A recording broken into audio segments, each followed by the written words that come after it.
आत्महत्या उसे जीना नहीं था, वे खुद को खत्म कर देना चाहती थी।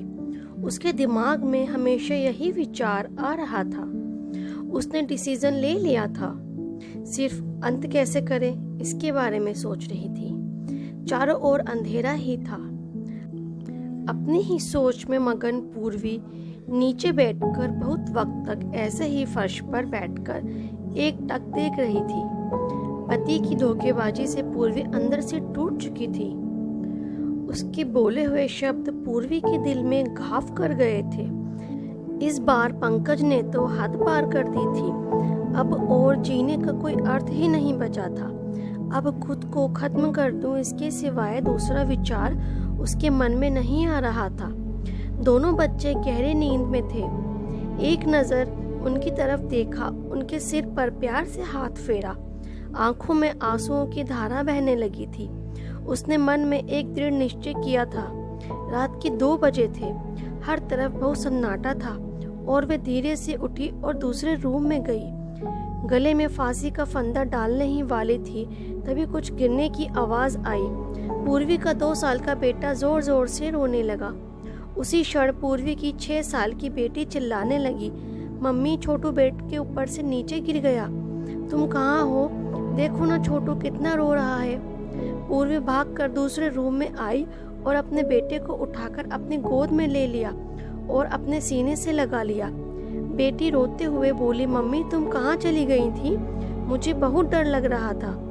तुम हम दोनों को छोड़कर कहीं मत जाओ, मुझे अकेले में बहुत डर लगता है। पूर्वी अपने दोनों बच्चों को पास लेकर जोर से गले से लगा लिया और रोने लगी। दोनों बच्चे उसके सीने से लिपटकर सो गए। रोते रोते पूर्वी को कब नींद आ गई उसे पता ही नहीं चला। काम वाली बाई गंगू की आवाज से पूर्वी की नींद टूटी। अरे मैडम, आपने बाहर का गेट खुला क्यों छोड़ दिया था? अरे मैडम क्या हुआ? अभी तक आप सोई हुई हो, तबीयत तो ठीक है ना? वे खुद को संभालते हुए बोली, हाँ थोड़ी तबीयत ठीक नहीं है। घड़ी में वक्त देखती है तो 8:30 बजे थे। आज तुम्हें आने में इतनी देर क्यों हो गई? मैडम चौथी गली में मेहताजी रहते हैं ना, उनकी बहू ने फांसी लगाकर आत्महत्या कर ली। 2 बच्चे हैं उनकी एक 10 साल की बेटी, एक 6 साल का बेटा है। ये सुनकर पूर्वी की कलेजे को धक्का लगा। अपनी साड़ी ठीक करके उसने पूछा, कब हुआ? गंगू ने बोला, रात को हुआ मैडम। मैंने ऐसा सुना है कि उसके पति की दूसरी औरत से संबंध थे। कमबख्त अभी तक नहीं आया। अचानक पूर्वी गुस्से से बोली, अच्छा किया, वे आया या नहीं आया उसे क्या फर्क पड़ता है, अब वे थोड़ी ना देखने आने वाली है। ये सुनकर गंगू बाई के कान के पास आई और धीरे से बोली, मैडम मैं अनपढ़ गवार हूँ और घर घर में जाकर झाड़ू पोछा करके मेरा पेट भरती हूँ और आप पढ़े लिखे हुए लोग हो। भले ही मैं आपसे उम्र में बड़ी हूँ, जीवन का अनुभव आपसे थोड़ा ज्यादा है। आजकल साहब और आपके बीच जो चल रहा है वे ठीक नहीं है। मुंह बंद था फिर भी मेरे कान खुले रहते थे। मैं एक औरत हूँ और औरत के दुख में भी समझती हूँ, इसलिए मुझे आपको एक बात बतानी है। आत्महत्या ये कोई भी समस्या का समाधान हो नहीं सकता। जिंदगी में उतार चढ़ाव तो होते ही रहते हैं। इसका मतलब ऐसा नहीं कि आप अपनी जान दे दो। मैडम जी, कभी कभी आदमी अपना रास्ता भटक जाता है पर अंत में घूमकर अपने ही घर वापस आता है, और जब नहीं आए तो भी क्या फर्क पड़ता है। आप किसके लिए मरना चाहती हो? जो आपको प्यार नहीं करता, जिसको आपकी थोड़ी सी भी परवाह नहीं हो, उसके लिए आप जी नहीं सकती। जो आपसे प्यार करते हैं, जिसको आपकी कद्र हो, आपके माता पिता जो आपसे बहुत प्यार करते हैं, आपके बच्चे जिनको आपकी जरूरत है। गंगू का बोलना सुनकर पूर्वी की आंखों में से आंसू की धारा बहने लगी।